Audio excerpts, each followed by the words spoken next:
Hello, and welcome to Conversations with Nick Thompson. You may know me from Netflix Love is Blind, but on this podcast, we sit down with guests from all walks of life to hear their story, remove stigmas, and uncover what makes them tick.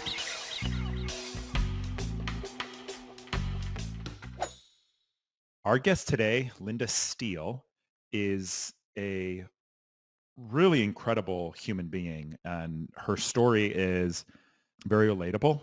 I am so excited that she reached out to me on LinkedIn, actually asking if she could come on the show after listening to the podcast. Linda is a personal trainer. She's a wellness advisor, best-selling author of a book called Nerves of Steele, which is awesome play on her last name. And then she's also an international speaker. She is a very successful human, but she's also come from a place of growth. She is very open about how trauma from her younger years has impacted her life and her relationships and her personal situationships, as she calls them, with past partners. But what's really cool about Linda is her self-awareness. She has to not just overcome her trauma, but she has to learn to be comfortable living with it. And when she explains it very relatably, because all of us have come from some form of trauma, we've all been struggling, with our childhood in some way, through school, through family relations, through other relationships that we've had in our life. So we're all dealing with some form of trauma. And I really enjoy the way that Linda speaks about it and the way that she tells her story and how she is very aware of the role that she plays in other people's lives, like her 3 daughters and her clients that she works with on personal training and wellness. And I really am excited to have this conversation with her. I think you guys are going to enjoy it. You're going to learn a little bit about Linda. You're going to learn a little bit about her journey. And we're going to talk about all of the things that helped make her who she is today and the growth that she's had personally, where she started, how she got where she's going, and then, of course, where is she going? So without further ado, let's get right to it. This is Linda Steele, and I am excited to have her on this podcast episode. Hello, everyone. Today, we have a wonderful guest. Her name is Linda Steele. She's a founder and CEO, wellness advisor, international speaker, and best-selling author of the new book, Nerves of Steele. Linda, thank you for coming on. How are you? I'm doing great, Nick. Thanks so much for having me. I'm so excited to be here. Yeah, me too. So you actually reached out to me on LinkedIn, and then, which was smart, by the way, because I miss a lot of things that come in on Instagram, but I usually see everything that comes in on LinkedIn. So good call there. Now I'll probably get a whole bunch of LinkedIn messages after saying that, but that's okay. Exactly. Yeah. So I'm glad to have you here. This is going to be a great combo. But before we get into who you are, your story, and what you do, I'd like to ask you a couple small talk questions, starting with, what is your favorite cheat meal? Ooh, my favorite cheat meal. I'm going to say pizza. Oh, good one. Mm-hmm. Okay, I don't even know if I can call pizza a cheat meal. I eat it like once a week. I allow myself like once a week. You could cheat once a week. When you're in shape, you can cheat once a week. That's okay. Well, I actually just started this week. I'm not eating dairy, except for one meal a week. And it can either be like a cheeseburger or pizza. And I'll probably alternate those though. So we'll see. So what is your favorite TV show of all time and why? Oh my gosh. I'm going to have to say there was a series of 3, and it was all on Tuesday nights at 7 o'clock, 7:30, and 8. And it was Happy Days, Laverne and Shirley, and Three's Company. Oh my gosh. Right? I love Three's Company. No, I know. And why? Okay, why? I loved each one. Happy Days had such a wholesome family side. The family, and I can't remember their name right now, but the Cunninghams.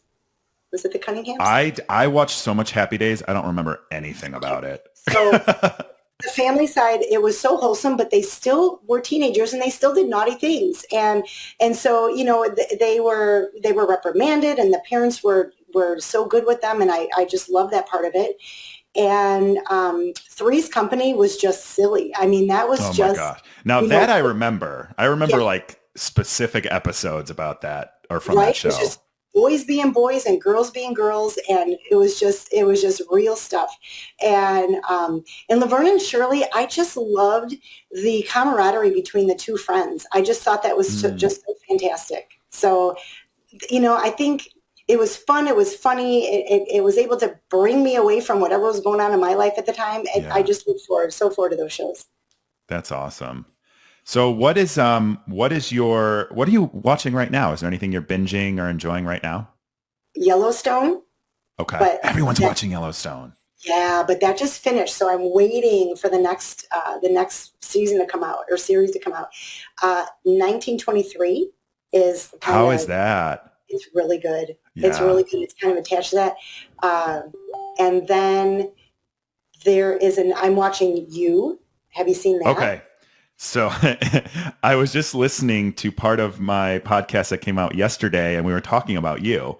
Hmm. Um, so season 1, 2, and 3, yes. I haven't started 4. I was going to start it last night, but I actually embarrassed to say this. I watched the first 2 episodes of Perfect Match, the new like Netflix reality dating show, because Shane is on it from my season.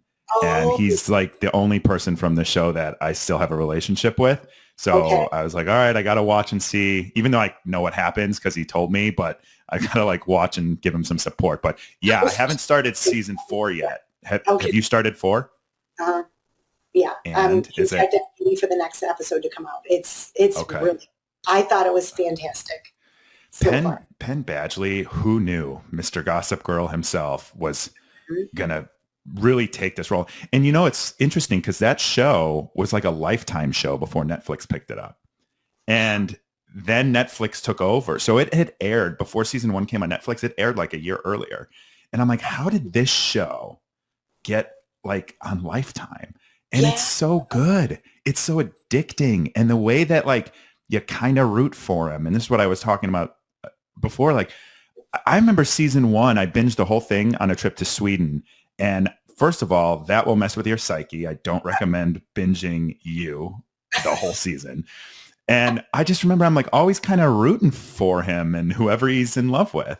I know. It's Like I can't explain it myself. I know exactly what you mean. You feel guilty in a weird way, but at the yes, same time, like I don't know, you like they justify their behavior, and I know. you just like get sucked into it, and you start believing them, I know. which kind of It's explains why their behavior is the way it is. They start believing their own crap. You know what I mean? It's well, I so mean, the way he would like justify like killing a friend or something, and you're just kind of like, from yeah. his perspective, it makes sense. So I love funny. that. Gosh, yeah. Yeah, and then I'm watching SEAL Team. That's another good one. And then there's another one, and I can't recall the name of it right now, but it's a detective one, and the guy from Ant-Man, I believe, or not Ant-Man. He's one of the Marvel characters. Oh, I don't know that one. I Oh, love and a good detective. who is he? As a matter of fact, he just had I believe, a Forerunner accident and shattered like the lower half. Oh my gosh. Yeah, who is that? I remember seeing It that. is I can't he. remember who it is. What did you want to be when you were a kid growing up? How did that change? And what do you do now? That is a great question, and I've heard you ask that on other podcasts, and I wondered, my gosh, what if he asked me that? How would I answer? Because the honest answer, you're going to laugh, was I wanted to be a waitress and I wanted to be a hairdresser. And the reason for that is because my mother would take me to our favorite restaurant, and I loved the waitress who we had. Her name was Debbie, Hmm. and she was just a sweetheart, and I wanted to be Debbie so bad. So my Oh, aspiration was that, and when I told my father that, he almost, oh my gosh. he was just like, "Are you kidding me?" Um, What did your parents do? my dad he was in accounting, and my mother was in um, like database stuff. So she, Oh, okay. she just So entered. professional. Yeah. Mhm. they didn't have a whole, my dad was, he had a nice office with a, corner office with great view and all, but my mom, she just was 9 to 5, whatever she had to do to, make a little bit of money to put groceries in the house. But Oh yeah. so yeah, so they weren't really happy about my choices. But it kind of made me realize when I started thinking about what would my actually answer the question, it made me realize that when I was a kid and trying to figure out what I wanted to be when I grew up, I was really just in survival mode. I wasn't really Mm. thinking, college, career. I was in Mm. survival mode. And when you read my book, you're going to understand a little bit more why. And so I really just feel like I wasn't looking at future. I was looking at right now. And I didn't see a whole lot of fun and I didn't see a whole lot of uh, progress happening in order for me to advance to the next level. I felt very And why stuck. was that? I didn't have the greatest childhood. My childhood by no means was the worst in the world. If you read my book, you will see that it wasn't a horrible, horrible childhood, but it wasn't good either. Yeah. And and again, I That's how just I describe mine too. My parents did a lot. They were great. They did the best they could, but like it's still interesting. Sorry. Continue. yeah, and my dad was fantastic. My stepdad, not so much. My mom was Mm. stuck in a situation where she had to, decide to, a roof over my head and in a decent neighborhood or not. And she made a decision, and it affected me. Either way, I would have been affected. We all are. But Yeah. so yeah, that's a great question. What do I want to be with? The answer was I just wanted to survive. I just wanted to get out of my house. Any way to get out of my Yeah. house is Oh my going to be. gosh, that's an Mhm, awful, awful mhm. way to grow up. I'm sorry to hear that. Yeah, yeah. Well, it made me who I am today, as we all say. So I don't have regrets, but I have people who So, I don't like as a result. oh, of course, of course. As long it's okay to like not like people, as long as you don't, hold on to resentment and let it live rent free in your mind. That's where I Sure. feel like people get stuck sometimes. Yep. Yep, Yeah. you're absolutely right about that. And then if you can actually, take it on full force and learn how to live alongside the trauma, that's when your life is good. It's when you Yes. start blaming people and you start making bad decisions and you blame, blame, blame. That's when things don't go so well. But if you can actually take it and just go, okay, it's there. It's always going to be there. I'm just going to work alongside it. And you make something of yourself. Now Hmm. you have everyone to thank for your life. That's such a good point, and it's something that I've been really, really, really working on lately myself is like, how do I not like revert back to with some of the things that have happened, revert back to like a version of myself that I'm not, that I've come so far from. Uh-huh. And that is like that, to your point, like blaming people, projecting, being irritable, you know, woe is me, victim mentality. It's so much easier to fall into that and make excuses than to like rise above it, to your point, and say, I'm going to live with this. I'm going to be my best self. And this is probably going to contribute to some of that. And it's probably going to take me back sometimes, but you're not going to let it control you. For sure. And you know what ends up happening, and this is something that I've been preaching for a very long time, is we can't help but our experiences from when we were children and the trauma, if that's the word that we want to use, that it affects our adult relationships. Because we have feelings of abandonment. We have feelings of where we can't trust. We have feelings of just trying to survive, like I mentioned, and Hmm. and sometimes we have a hard time even enjoying when good things happen because we're waiting for the other shoe to drop. And I hate Yeah. that feeling. And I fall into that, periodically. And I have to really talk myself out of it and just enjoy the good. Because, okay, maybe the other shoe's going to drop and maybe something bad's going to happen. But what about the good? Can we Right. just enjoy the good while it's here?